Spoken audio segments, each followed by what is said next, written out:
তো গাইস ইটলিশ মেরে আজকে প্লেয়ারদেরকে কিভাবে মারলাম পুরো ভিডিওটা দেখো। প্রথমে ইটলিশটা মেরে দিলাম, তারপর আমার ল্যাম্বরগিনি ট্যাগ নিয়ে বেরিয়ে গেলাম। ইটলিশ প্লেয়ারটা ফ্যাক্টরির কাছে আছে, ওই তো দেখো সামনে প্লেয়ারটা। আমি কি ওকে মারতে পারবো? দেখতে চাইলে পুরো ভিডিওটা দেখো। ওকে একটা ধাক্কা দিলাম, এখন হেডশট সোনিয়া। আলহামদুলিল্লাহ একটা কিল হয়ে গেছে। আমি ইটলিশ মেরে 3টা কিল করব। একটা কিল তো হয়ে গেল, দ্বিতীয় নাম্বার কিলটা করার জন্য আরেকটা ইটলিশ মেরে দিলাম।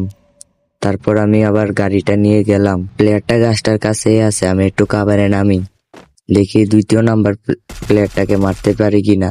ওকে একটু ড্যামেজ দিছে, ভালো ড্যামেজ দিছে। এখন রাশ করে ফেলি, দেখি ওকে মারতে পারিনি। ওই তো আরে কই গেল, MP5 দিয়ে মারলাম। ওকে 2টা কিল হয়ে গেছে গাইস এটা 3 নাম্বার প্লেয়ার। ওকে মেরে দিলে সাবস্ক্রাইব করে দিও সবাই মিলে। প্লেয়ারটা সামনে আছে। অবশেষে আমি 3টা কিল করতে পেরেছি।